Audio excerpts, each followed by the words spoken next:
Do you remember the killing of Miss Sonya Massey? We covered that on day one.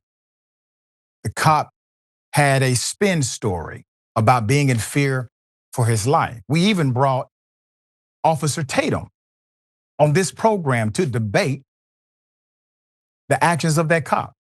According to Officer Tatum, that cop was justified in doing what he did.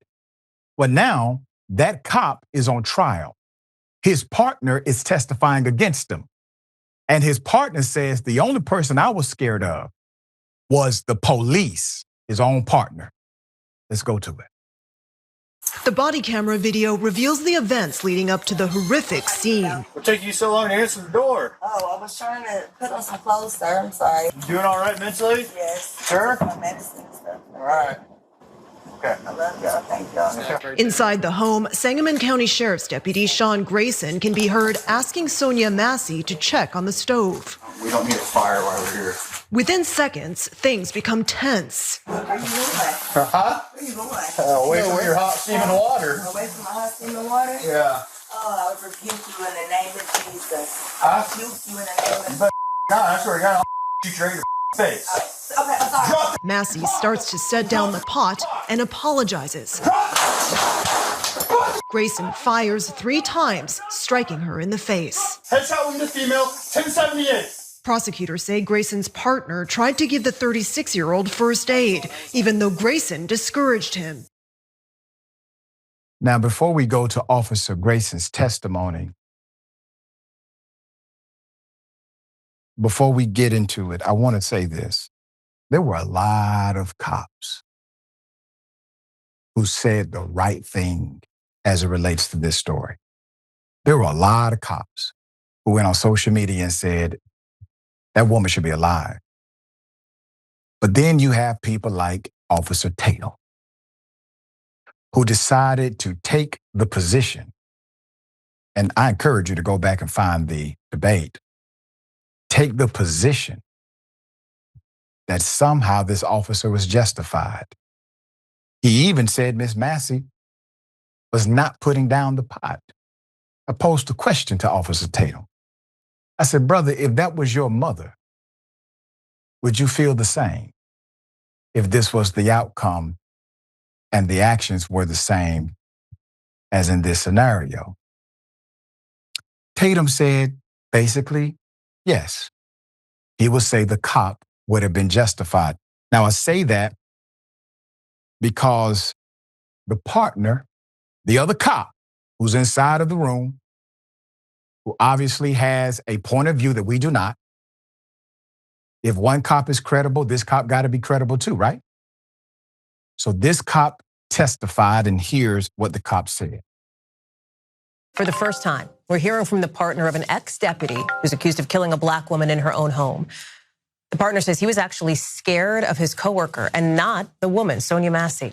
Sean Grayson's partner, you see him here in this court sketch, is telling the jury tonight that Massey never seemed to be a threat that night last July. His name is Deputy Dawson Farley, and he basically was immediately questioned by prosecutors. He was a witness for the prosecution about Sonya Massey and his feelings about what she did when she had that pot of water. They were asking him things like, were you nervous based on what she was doing? He said no. They said, were you worried she was going to hurt you? He said no. Then he went on to clarify that he was indeed scared that night, but not of Massey. Instead, he said he was scared of his partner, Sean Grayson. Put it up for a mask. He said he was afraid of his own partner. Why? Because he saw his partner commit murder. That's why. That's why. Real simple, not complex. According to CBS News, Sean Grayson took the stand in his own defense Monday after the prosecution rested their case in the Sonya Massey murder trial.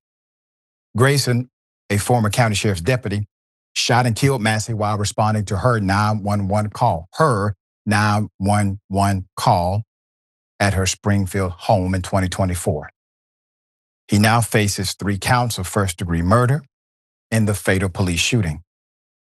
His trial is about an hour away from a neighboring county. It started last week. On cross-examination, the county state's attorney, Jon Millhiser said Grayson brought up, quote, new information, end quote, that wasn't detailed in his field report from July 9th, 2024, that included advancing towards Sonya Massey to handcuff her for aggravated assault of the police. Responding to faults on redirect, Grayson said he didn't think he had to put everything in the field report because there was a body-worn camera footage in evidence. Let's pause just for a moment on this. The prosecutor is highlighting to the jury, to the judge, this officer is now providing information on record about his state of mind, what he planned to do, that he did not provide in his police report. Now remember, they have time to write the police report. That police report is typically not written within minutes of the incident, and they have time to edit the police report. They have time to update the police report. Officers are given this privilege or courtesy. So the prosecution is highlighting, rightfully so, this cop had time to tell us what his state of mind was, what he planned to do. Now he's telling us something different. This is new information. This happened in 2024. Now, this included, obviously, him saying he would put her under arrest for aggravated assault of a police officer. Grayson admitted he had a taser, so he has a non-lethal device. He admitted he had a taser, but wasn't sure if it would work given his distance from Massey and the layer of clothes that she had on.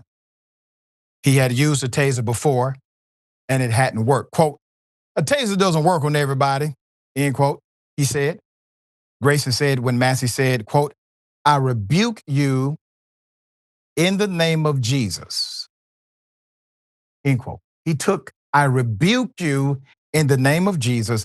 He took that as a threat that matched what he had in his field report. Quote, she was about to throw the boiling water on me, Grayson said. Quote, that's when I drew my duty weapon. Put up the picture again, full mass. It's real ironic. Sir, if you believe that the statement, I rebuke you in the name of Jesus, was against you, you have admitted to being the devil. He testified, Massey had a pot of boiling water on the stove, and he believed she was threatening to throw it on him or throw it at him when he opened fire, shooting her. Grayson did not turn his body camera on when responding to the home. It only activated just before he drew his gun, and the audio did not begin recording until after he opened fire. His partner's body camera was on from when the two responded to the home that night, thank God. During cross-examination, prosecutors posed a question about his account of the shooting, which was written several days after Massey was killed and with representation from his union rep and other members of the sheriff's office. Grayson stepped down from the stand after about 2 hours of questioning. The defense has continued to call witnesses on Monday. The judge expects closing arguments to take place Wednesday, followed by jury deliberations. We have a video. We have an eyewitness. Our witness happens to be a cop. Cop says that man did something wrong. It was so wrong, I was scared. You have a dead human being that's unarmed. If in the name of Jesus, or I rebuke you in the name of Jesus, is a threat, that means that on a typical Sunday at a Baptist church, somehow, in the name of Jesus, or I rebuke you, is now qualified as a terroristic threat in the mind of white cops. He can't stand. The jury cannot let this stand. The judge cannot let this stand. It is a ridiculous offense to justice itself to even consider such a defense given the outcome. Dear brother, I got to tell you, man, the defense itself saying, well, I rebuke in the name of Jesus, was a threat to harm or to kill a police officer is quite extreme, and legally, as a defense, I would say insane. What say you?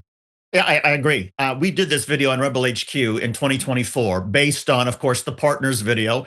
There's no aggravated assault. There's no physical contact when they talk to the woman on the porch of her house. She doesn't physically contact them. They essentially follow her into the house.